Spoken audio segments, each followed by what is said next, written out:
The night it all began, the arena in Hailton City felt like it was carrying the weight of 1,000 restless hearts. The Ironclads, the city's pride, were locked in a heated playoff clash against the Harbor Wolves, and every seat in the steel dome was filled. The air was thick with sweat, popcorn salt, and desperation. Fans roared with every dribble, every rebound, every whistle that split the night. Yet among the ordinary chaos of basketball, something felt off, something no one could put their finger on until much later. When the final buzzer rang, the Wolves emerged victorious by 2 points, but it wasn't the players who stole the spotlight. It was the referees, and the strange calls that had tilted the balance at crucial moments. One foul that didn't exist, one travel that wasn't called, one three-pointer that was ruled as 2. Each small decision stacked like bricks in a wall, pushing the Ironclads closer to defeat. But it wasn't just the score that stuck in the minds of the fans, it was the timing. Every whistle seemed to come not when the rules demanded it, but when the Wolves needed it most. The crowd muttered, cursed, but eventually left the arena. Basketball, after all, always carried its share of bad calls. People complained, argued in sports bars, wrote angry letters to local radio shows, but by morning, the world moved on. At least most of it did. What the fans didn't know that night was that the final whistle had echoed far beyond the steel dome. It was a sound that reached back-alley conversations, private hotel rooms, and smoke-filled lounges where men in suits watched the game not as sport, but as business. A referee's whistle, they believed, was not just a tool of the game, it was a lever that could shift millions in bets, influence sponsorship deals, and change the narrative of an entire season. And that particular night, the lever had been pulled. In the days that followed, whispers began to ripple through the league. Players in the locker rooms muttered about how something felt rigged. Coaches pored over game tapes, pointing out sequences where calls had defied reason. Even the Ironclads' captain, Marcus Hale, normally calm and diplomatic, was caught on camera slamming his fist into a locker, shouting, "They didn't beat us, the refs did." Yet publicly, nothing could be proven. Officials released statements, apologizing for a few judgment errors. The league assured everyone that its referees were held to the highest standards. The Wolves prepared for the next round, and the Ironclads were left to pick up the pieces. But beneath the official reports and press conferences, something darker was stirring. For the first time, fans, players, and even reporters began to ask questions too dangerous to ignore. Were referees really deciding games? And if they were, who was paying them to do it? The game had ended, but the story was only beginning. The steel dome faded from memory, but the questions did not. Reporters who usually covered box scores and post-game interviews began tugging at loose threads, and what they found led them into the shadows of the Hailton gambling district. There, behind neon signs and smoke-fogged card rooms, basketball wasn't a sport, it was a commodity. A place where fortunes changed hands not by the bounce of a ball, but by the shrill cry of a whistle. Bookmakers didn't care who won fairly. They cared about predictability. And nothing was more predictable than a game where the referees had already chosen its outcome. One name surfaced again and again in hushed tones. Raymond Doss, a mid-tier referee who had been on the floor the night the Ironclads fell. On the surface, Doss was unremarkable. He carried the weary look of a man who had spent too many years running up and down hardwood courts, his face worn but unthreatening. Yet beneath that mask was a man with debts, heavy debts, owed to the very card tables he often sat at after long road trips. To the wrong kind of men, a referee drowning in losses was not a liability but an opportunity. Whispers suggested that Doss wasn't alone. Other referees, facing divorces, medical bills, or the relentless grind of underpaid travel, had found themselves in similar situations. Each was given the same offer: blow the whistle when told, and the debts vanish. Resist, and the debts multiply along with the threats. No one could prove it, of course. These conversations happened in dimly lit bars where phones stayed off and faces turned away from cameras. Still, too many odd games were stacking up. Too many scores seemed less like chance and more like choreography. The league offices dismissed the rumors. Press releases spoke of integrity and tradition, but players weren't convinced. Marcus Hale noticed that referees who had once been strict but fair now seemed hesitant, almost nervous. Calls came late, inconsistent, as though the officials were listening to a voice no one else could hear. Assistant coaches exchanged glances during games, scribbling notes not on plays, but on patterns, how certain fouls seemed to cluster at key moments, how the rhythm of games tilted unnaturally toward one team. Then came the story of the scoreboard operator. An anonymous tipster told a local paper that during one Wolves game, the scoreboard had been adjusted mid-quarter, seconds shaved off, points miscounted, then corrected as if nothing happened. The official explanation was technical malfunction, but those who had been watching closely knew better. The shadows weren't just behind the referees. They stretched all the way into the mechanics of the game itself. By now, the Ironclads' loss was no longer seen as an isolated tragedy. It was part of a pattern, a stain spreading across the league. Yet every time someone tried to trace it back, the trail ended in silence. Players went quiet, referees refused interviews, and reporters received phone calls in the night advising them to drop the story. It was becoming clear. The corruption wasn't a rumor.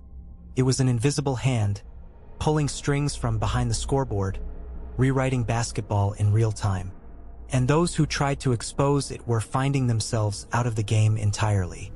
If the games themselves carried a strange, manipulated weight, the locker rooms carried the silence of men who knew more than they dared to admit. After one particularly baffling loss, Marcus Hale sat at his locker, drenched in sweat and disbelief, staring at his shoes as though the leather itself could explain the truth. Around him, teammates muttered in fragments, half sentences, half suspicions. That call in the third? No way he stepped out. They wanted this one gone. But every time the conversations reached the edge of accusation, they died in the stale air of the room. Talking was dangerous, because everyone had heard the same stories. Referees who suddenly retired mid-season, players who spoke too loudly and found themselves benched, or worse, traded into obscurity. The Wolves' locker room was no different. Inside, their star guard Julian Marr sat with his head down, not celebrating but restless, tapping his fingers on the bench. He knew the truth no one else dared to say aloud. The referees had handed them that win. He had missed shots, committed fouls, turned the ball over, yet somehow every whistle had turned in his favor. He had played badly and still emerged a hero. That knowledge sat heavier on him than any defender ever had. For Marr, victory had never felt so hollow. Behind the scenes, closed-door meetings shaped the fate of the league more than practice drills ever could. In a luxury hotel suite far from the roar of the crowd, referees like Raymond Doss met with men in tailored suits, the kind who never watched basketball but always knew the spreads. Cash was never handed directly. It came in the form of cleared debts, envelopes slipped under doors, or sudden wire transfers from accounts impossible to trace. The instructions were simple, almost clinical. Slow down the pace, keep one team within reach, or let the underdog make it close. Rarely was it an outright order to decide the winner. No, subtlety was the weapon. A single foul called at the right moment could swing the energy of an entire game. A missed travel could extend a possession that broke a team's spirit. Meanwhile, coaches tried to keep their players focused, but suspicion corroded trust. When Hale confronted his coach, demanding to know if the front office was aware of what was happening, he was met with an icy stare. "You play," the coach said flatly. "Let us handle the rest." It was the kind of response that said more than it hid. To Hale, it confirmed that the corruption wasn't just lurking in alleyways and gambling dens.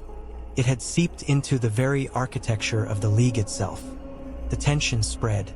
Reporters noticed how players refused post-game interviews, how referees disappeared down private tunnels instead of walking out with the teams. Fans noticed too. Crowds booed louder. Signs appeared in arenas accusing officials of fixing outcomes. The league responded with press conferences and polished statements, assuring the public that integrity remained unshaken.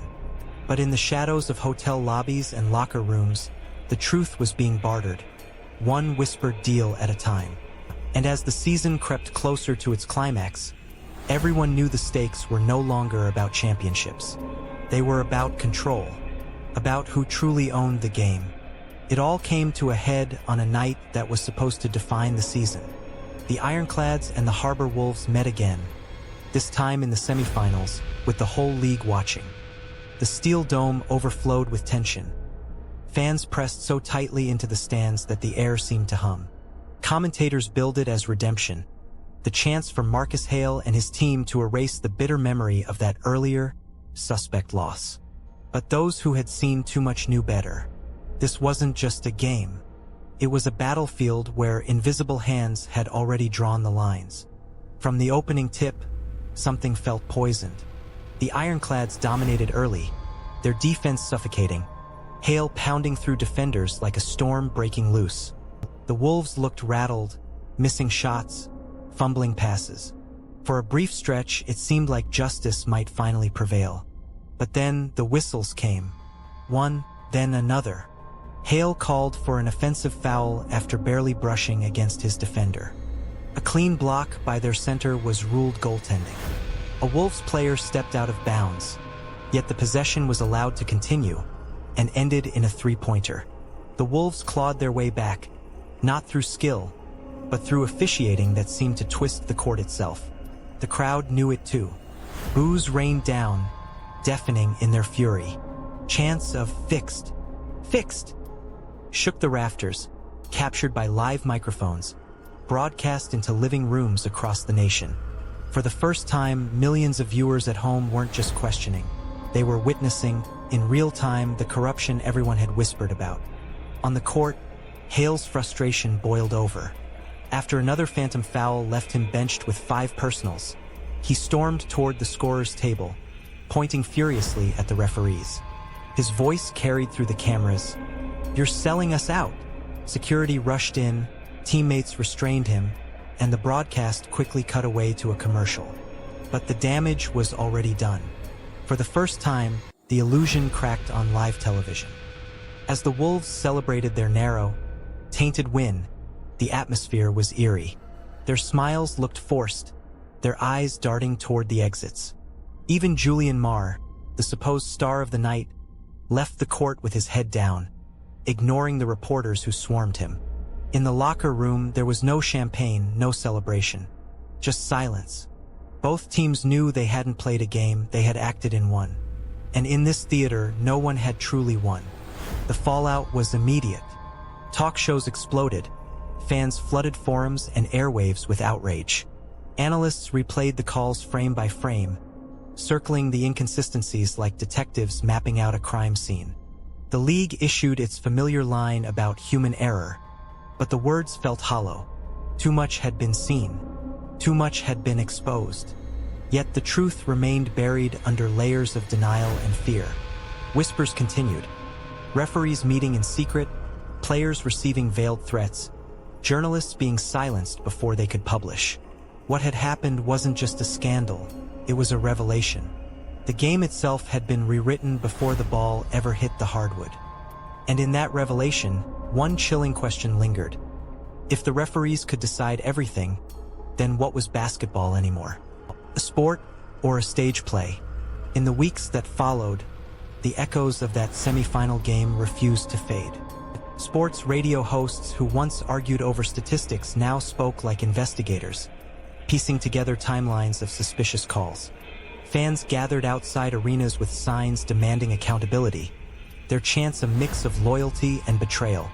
The Steel Dome, once a sanctuary for basketball passion, felt haunted, its echoes carrying not the joy of victory, but the sour taste of manipulation. Yet behind the noise, a strange stillness settled inside the league. Coaches, players, and referees alike grew quieter, their eyes heavier, as though each had seen too much and feared saying more. Marcus Hale, the Ironclads' captain, became the reluctant face of the rebellion. Clips of him shouting, "You're selling us out," circulated endlessly, fueling the firestorm. But as his fame grew, so did the shadows around him. Reporters noticed his sudden refusal to give interviews, his guarded presence leaving practice early, His phone switched off for days at a time.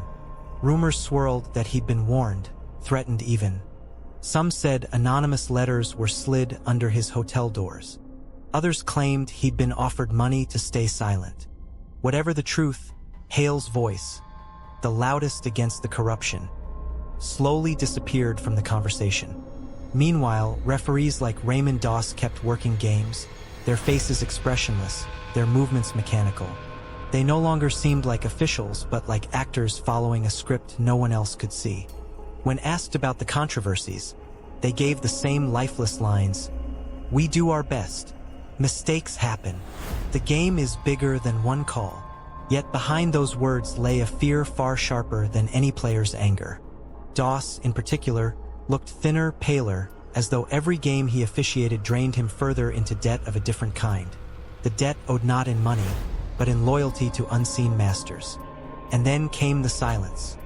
A silence heavier than any scandal. Stories that had been hot topics one day vanished from headlines the next. Promising investigations were shelved. Reporters moved on to other sports or left the industry entirely. Fans grew exhausted, their fury numbed by repetition. The league pressed forward, the playoffs ended, a champion was crowned. On the surface, basketball continued. The lights came on, the crowd cheered, and the hardwood gleamed. But beneath it all, the truth festered like an unhealed wound. Players still whispered in locker rooms, gambling dens still hummed with quiet deals, and referees still blew their whistles with just enough hesitation to remind those watching that not everything was as it seemed. And so the price of silence was paid not in money, but in trust. A trust that could never be fully restored. Because once a whistle is sold, once a game is bought, the sport itself is no longer pure. It becomes something else. An illusion dressed as competition, a shadow wearing the mask of glory. The scoreboard lights might flash, the crowd might roar, but somewhere deep down, everyone knows. The game they love has already been decided.